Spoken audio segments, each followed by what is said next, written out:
2 రోజులుగా పూజ phone lift చేయట్లేదు. ఏంట్రా అర్థం? ఫోన్ మిస్ అయినట్టు. ఫోన్ రింగ్ అవుతుందిరా. అమ్మాయి మిస్ అయినట్టు. సంతోష్ సంతోష్ నేను కొట్టిన ప్రతిసారి పూజ వాయిస్ వినిపిస్తుందిరా. ఊరే నన్ను కొట్టే పూజ వాయిసే వినపడుతుంది. వీని కొట్టరా పూజ వస్తుంది. ఇప్పుడు ఒకసారి వెనక్కి తిరిగి చూడు. హాయ్ హాయ్ పూజ. ఏమైపోయావు ఇన్ని రోజులు? Small problem Santosh. ప్రాబ్లమా? రా కూర్చో.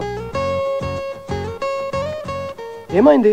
నా ఫ్రెండ్ ఒకడు చాలా రోజులుగా ఒక అమ్మాయిని వన్ సైడ్ లవ్ చేస్తున్నాడు. మంటైపే. ఫైనలీ ఆ అమ్మాయి వాడి లవ్ ని అర్థం చేసుకుంది. ఆ అమ్మాయి అర్థం చేసుకుంది. ఈ అమ్మాయి వాట్? ఏం లేదు, యు కంటిన్యూ. కరెక్ట్ టైం కి నా ఫ్రెండ్ ఊర్లో లేడు. సో నువ్వు నేను వాడి తరపున అమ్మాయికి లవ్ కార్డ్ ఇచ్చి సర్ప్రైజ్ విష్ చేయాలి.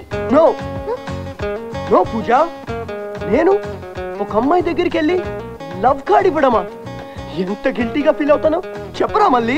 నీకు అలవాటే కదా. బుక్ బాగా వాచినట్టుంది. నాకు అర్థమైంది. కుదరదండి మావాడు పని చేయడు. ఓకే, ఫ్రెండ్ గా అడిగితే హెల్ప్ చేయట్లేదు కదా. నా ఆమ్ యువర్ కస్టమర్ మిస్టర్ మళ్ళీ. చెప్పండి మీ పేరు? పూజ డిజౌజ్. Address? This is my address. Wait Pooja, సరే నీ కోసం చేస్తాను. Santosh, it's my prestige. నువ్వు చెప్పే విష్ తన లవరే ఎదురుగా వచ్చి చెప్పినట్టుండాలి. నా లవరే ఎదురుగా ఉందనుకుని ఫీల్ అవుతూ చెప్తాను. నీకేమైనా ప్రాబ్లమా? No problem. నాకు కావాల్సింది అదే నాన్న. So cute. Bye bye.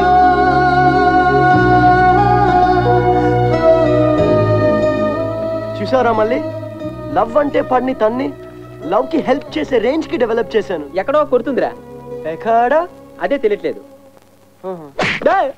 ఇప్పుడు తెలిసిందిరా.